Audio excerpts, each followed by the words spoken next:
True স্পোর্টসে সবাইকে স্বাগত। আজকে আমরা কথা বলবো ইম্প্যাক্ট প্লেয়ার নিয়ে।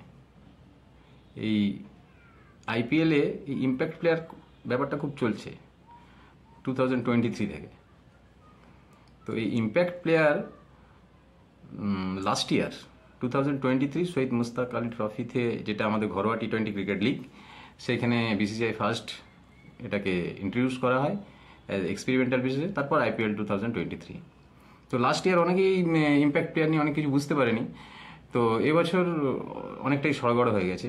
টিমগুলো খুব ভালো ইম্প্যাক্ট প্লেয়ার ইউজ করছে, আর প্রত্যেকটা টিমে ইম্প্যাক্ট প্লেয়ার খুব ইম্পর্টেন্ট পার্ট প্লে করছে।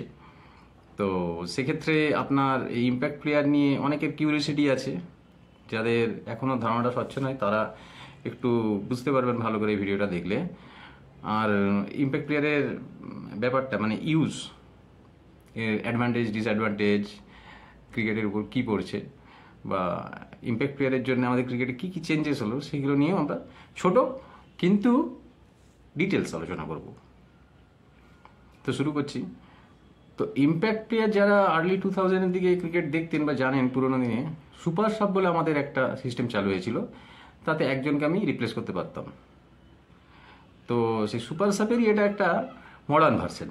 সুপার সাবে যেমন একজনের অপশন ছিল, এক্ষেত্রে আপনাকে 5 জনের অপশান দিচ্ছে। এই ফ্লেক্সিবিলিটিটা এইটা ইম্প্যাক্ট প্লেয়ার প্রোভাইড করছে। আর এই ইম্প্যাক্ট প্লেয়ারের ইউজটা কি, ফার্স্ট বলি অ্যাডভান্টেজ।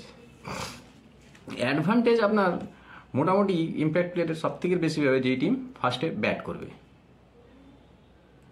এবার ইম্প্যাক্ট প্লেয়ার কতটা পারফর্ম করলো কি করলো না সেটা আদার্স সাইড, ঠিক আছে। ধরুন আপনার ব্যাটিং কোলাপস করলো ইনিশিয়ালি, তখন আপনি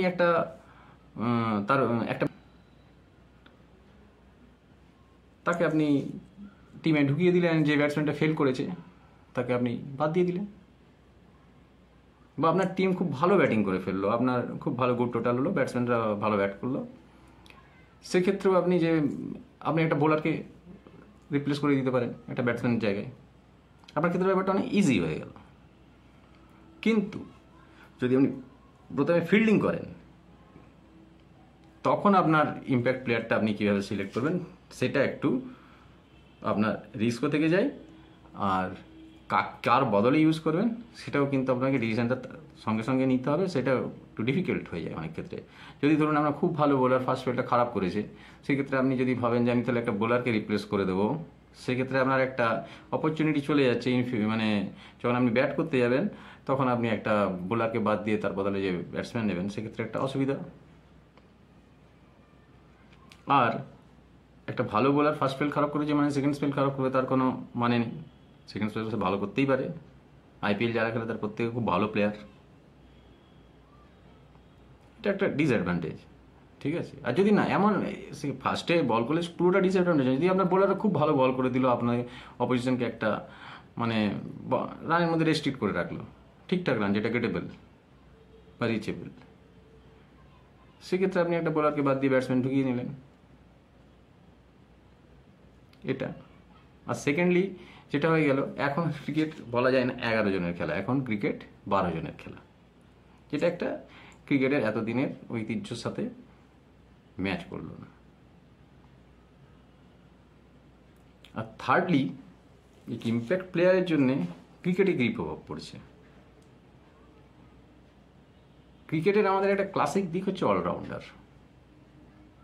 দেখুন, যারা খুব ভালো বোলার, ব্যাটিংটা ভালো করে সেটা আলাদা, যে খুব ভালো ব্যাটসম্যান বলটা ভালো করে সেটা আলাদা। কিন্তু যারা মিডিওকার অলরাউন্ডার, যারা 2023 আগেও অবধি আইপিএল অ্যাসেট ছিল, যারা আপনার টিমের অ্যাসেট বলা চলে, বা টিমের ম্যাচ ঘোরানো, ছোটো ছোটো ইনিংস খেলে দিত, এসে 2 ওভার বল করে দিত, ভালো ফিল্ডিং করে দিত, তাদের গুরুত্ব অনেকটা কমে গেল। কেন কমে গেল একটু বলি। কারণ হচ্ছে আপনি তার বদলে একটা ফ্রন্ট লাইন বোলার পেয়ে যাচ্ছেন, সে স্পিনার হোক বা ফাস্ট বোলার হোক, আপনি পেয়ে যাচ্ছেন। আর তার বদলে যখন আপনি ব্যাটিং করতেছেন, একটা ফ্রন্ট লাইন ব্যাটসম্যান পেয়ে যাচ্ছেন, খুব ভালো ব্যাটসম্যান। ইন ফিউচারে কী হবে জানি না, সুপার সাবও খুব বেশি দিন চলেনি, ইম্প্যাক্ট প্লেয়ারও কতদিন চলবে আমরা জানি না। কিন্তু এতে মিডিওকার যারা অলরাউন্ডার, যেমন ধরুন জাস্ট লাইক রবিন সিং, যারা মিডিয়াম বল করতো, মিডিওকার ব্যাটিং করতো, ফিল্ডিং মোটামুটি করতো, এই ধরনের প্লেয়ারের গুরুত্ব ক্রিকেট থেকে চলে যাচ্ছে। যাক, ইম্প্যাক্ট প্লেয়ার নিয়ে যদি আপনাদের কোনো কনফিউশন আমি ক্লিয়ার করে থাকি, তাহলে আমার চ্যানেলটা লাইক সাবস্ক্রাইব করে দেবেন।